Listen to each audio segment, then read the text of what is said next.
I made a video 3 years ago talking about my distaste for Cenk Uygur, when he suggested that Democrats, when they take power, they should cut off funding to red states and make them beg for their handout. That's verbatim what he said in a tweet. The dude is a pro-corporate lib, a union buster on top of that, and overall does not give a shit at all about the working class. Otherwise, he wouldn't have described people who live in red states as welfare queens who live off the blue states. Again, that's verbatim what he said in the same tweet. And the Young Turks in general is just CNN without the veneer of professionalism, and likes to LARP around as progressives. And they are on my radar once again, not because of Cenk this time, well, I'll get into him a little later, but mostly because of the co-host Anna Kasparian. She posted this asinine shit onto Twitter a few weeks ago. I'm a woman. Please don't ever refer to me as a person with a uterus, a birthing person, or a person who menstruates. How do people not realize how degrading this is? You can support the transgender community without doing this shit. And this initial tweet got the support of people like Ben Shapiro, Matt Walsh, Carrie Lake, all the best people. Now, I've used the term people with uteruses when talking about reproductive rights being under attack in this country, because saying that is an acknowledgement that it's not only cis women whose reproductive rights are under assault currently. There are trans men and non-binary people capable of giving birth who live in states that enacted strict anti-abortion laws following the overturning of Roe v. Wade. So ironically, Anna, you pleading to people to stop using supposedly exclusionary terms like people with uteruses and birthing people is exclusionary on its own because you're excluding the trans people and non-binary people whose reproductive rights have been stripped away. And also, when the fuck has terminology like birthing people or people with uteruses ever taken the place of the word woman when referring directly to a person who is a woman? I am certain that even the most die-hard, devoted leftists don't even use that terminology in their day-to-day lives. Someone even asked Anna on Twitter, is there even any instance where someone called you a birthing person instead of a woman? And Anna replies with, yes, Tyler, which is the name of the person replying to her. I live in California. Anna, I live in NYC, which is comparable to California when it comes to the most socially progressive areas in this country. And I have never, ever heard of an instance here where someone went up to a woman and said, hi, birthing person. Like, what am I supposed to take away from that response? Yes, you live in California. Can you name a specific instance when someone called you a birthing person in place of a woman? Was it a social setting, a medical setting, a professional setting?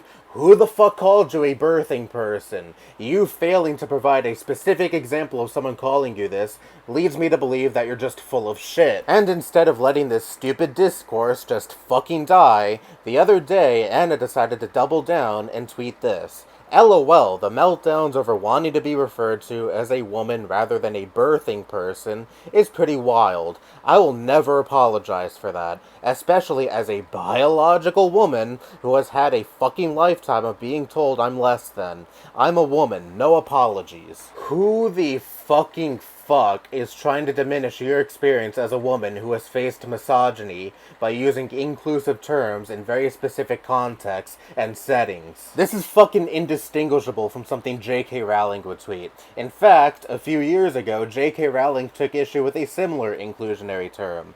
People who menstruate. I'm sure there used to be a word for those people. Someone help me out. Wumben? Wimpund? Wumud? Trying to make the insinuation that trans men and non-binary people are invalid and menstruation is something that should only just be exclusive to cis women. Anyway, Anna is melting down because other left-wing political commentators, such as Mike Figueredo from the Humanist Report, a show that I enjoy quite a bit, calmly expressed their disagreements with Anna's initial tweet. Humanist Report wrote, I respect you a lot, but this notion that the mere existence of trans-inclusive terms, rarely used in casual convos, somehow degrades women comes right out of the right's anti-trans war on women playbook. There is a reason they're praising you for this.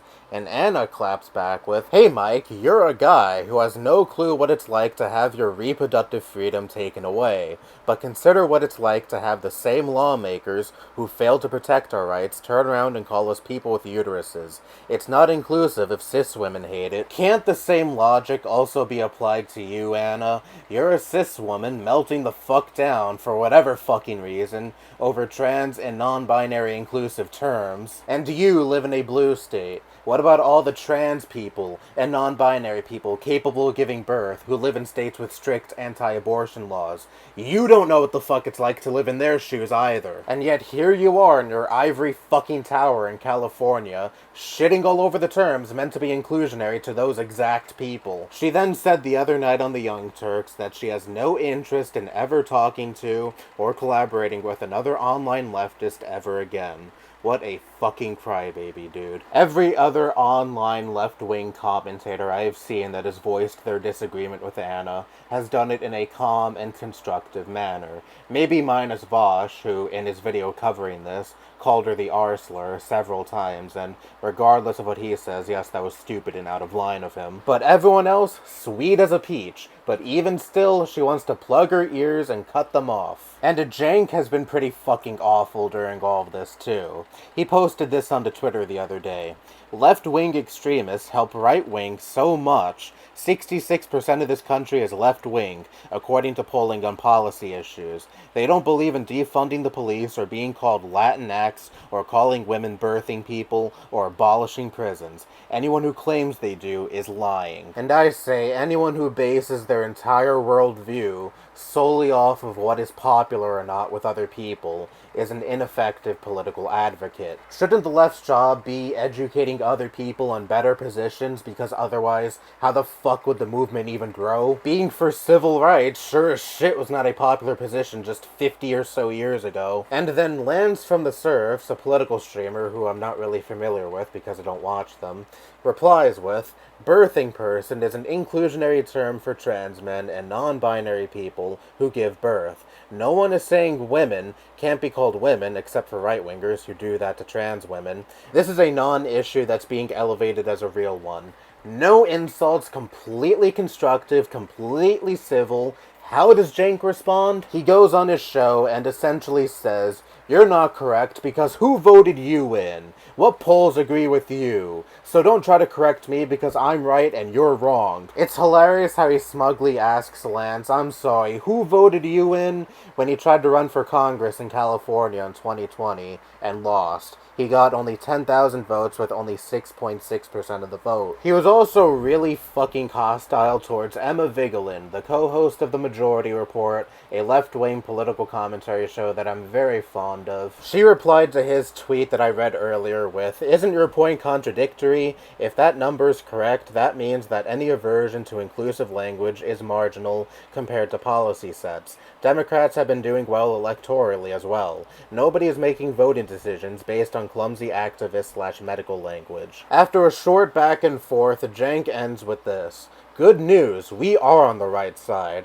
Mission accomplished. Now let me talk to you in a patronizing way about all of your opinions I need to correct." What a goddamn douchebag and an utter fucking crybaby. Imagine being this pressed over just some slight pushback to the stupid shit you're putting out online. It baffles me how anyone takes the Young Turks seriously. Do I think they're explicitly anti-trans?